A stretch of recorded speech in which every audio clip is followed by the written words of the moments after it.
নমস্কাৰ, আজি আমি তোমালোকৰ সৈতে আলোচনা কৰিব লৈছোঁ যদিহে তোমালোকৰ মেট্ৰিক পৰীক্ষাত এটা বিষয় বেয়া হৈছে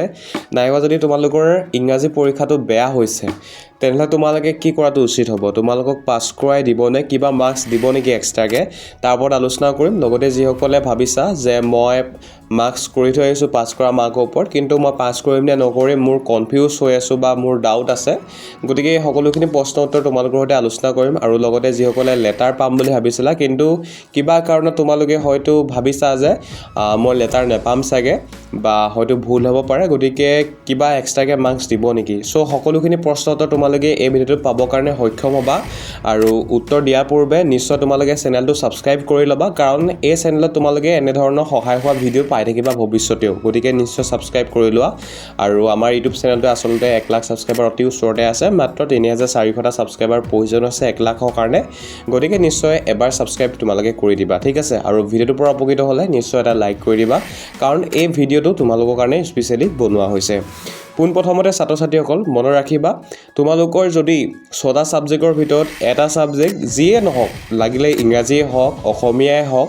বা তোমালোকৰ অন্যান্য যি ছাবজেক্ট আছে সোশ্যাল সায়েন্স বা জেনাৰেল সায়েন্স বা ইলেক্টিভ ছাবজেক্ট যিয়ে নহওক যদিহে তোমালোকৰ কেনেবাকৈ মাত্ৰ এটা পৰীক্ষাহে বেয়া হৈছে যদি ভাবিছা তোমালোকে পাছো নকৰিম তেনেহ'লে তোমালোকক ক'ব বিচাৰিছোঁ সেৱা বোৰ্ডে অৰ্থাৎ মেট্ৰিক পৰীক্ষাত গেছ নম্বৰ দিয়ে আৰু হাইষ্ট যদি গেছ নম্বৰ কথা কওঁ তেনেহ'লে 5 নম্বৰ পৰ্যন্ত এটা বিষয়ত গেছ মাৰ্ক দিয়ে আৰু নিম্নতম 3টা বিষয় পৰ্যন্ত দিয়ে কিন্তু যদিহে কেৱল মাত্ৰ এটা বিষয় বেয়া হৈছে তোমালোকৰ তেনেহ'লে কোনো ধৰণৰ চিন্তা কৰাৰ কাৰণ নাই কাৰণ 100% তোমালোকক গেছ মাৰ্ক দিয়ে আৰু মই যোৱা বৰ্ষত দেখিছোঁ যে গেছ মাৰ্ক 5 নম্বৰতকৈও বেছি নম্বৰ পৰ্যন্ত দিছে অৰ্থাৎ 7 নম্বৰ কোনোবা এজন ছাত্ৰ ছাত্ৰীয়ে পাইছে গতিকে এই বৰ্ষও তোমালোককো গেছ মাৰ্ক দিব যদিহে একদম পৰীক্ষা বেয়া হৈছে তোমালোকে যদি চিন্তা কৰি আছা তেনেহ'লে চিন্তা নকৰিবা ঠিক আছে আৰু যদি একেবাৰে বেয়া হৈছে তোমালোকে মাত্ৰ 10 নম্বৰ মানে পাম বুলি তোমালোকৰ মনত আছে বা মনত তোমালোকে ভাবিছা গতিকে ক'ব বিচাৰিছোঁ ইমান বেছি হাৰ্ডকেও নেচায় তোমালোকে 10ৰ ওপৰতে পাবা যদিহে কৰি থৈ আহিছা 10ৰ ওপৰতে পাবা ঠিক আছে আৰু যদি কেনেবাকৈ 10 নম্বৰ পৰ্যন্তহে পাম বুলি একদম ফিক্স তোমালোক অৰ্থাৎ 10 নম্বৰ যদি কৰি থৈ আহিছা তেনেহ'লে ক'ব বিচাৰিছোঁ ছাত্ৰ ছাত্ৰীসকল তোমালোকে কম্পাৰ্টমেণ্টেল এক্সাম দিব পাৰা ঠিক আছে পৰীক্ষা শেষ হোৱাৰ পাছতে অৰ্থাৎ মেট্ৰিক পৰীক্ষা শেষ হোৱাৰ পাছতে তোমালোকৰ কাৰণে যিসকলৰ আচলতে এটা দুটা বা তিনিটা পৰীক্ষা বেয়া হয় তেওঁলোকৰ কাৰণে কম্পাৰ্টমেণ্টেল এক্সাম ব্যৱস্থা কৰে সেৱা বোৰ্ডে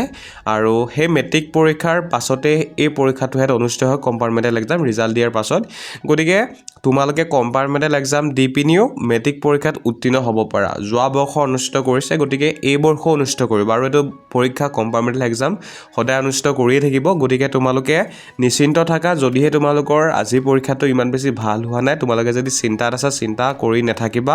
নেক্সট যিকেইটা এক্সাম তোমালোকৰ বাকী আছেগৈ সেই এক্সামকেইটা ভালকৈ দিয়া ঠিক আছে আৰু মই অলৰেডি ক'লোঁ কম্পাৰ্টমেণ্টেল এক্সাম ব্যৱস্থা আছে আৰু গেছ মাৰ্ক দিব 100% দিব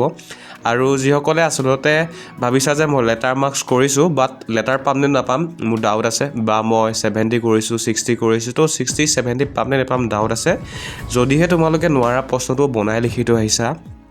বা প্ৰশ্ন যিখিনি উত্তৰ লিখিছিলে সেইখিনি যদি ধুনীয়াকৈ উত্তৰ হিচাপত ধুনীয়াকৈ বনাই লিখি থৈ আহিছা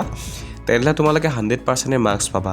আৰু সেৱা বোৰ্ডত কি হয় ইমান বেছি টানকৈ বহি নাচায় গতিকে তোমালোকে চিন্তা নকৰিবা অন্য যিকেইটা ছাবজেক্টৰ পৰীক্ষা আছে সেইকেইটা ভালদৰে তোমালোকে পঢ়া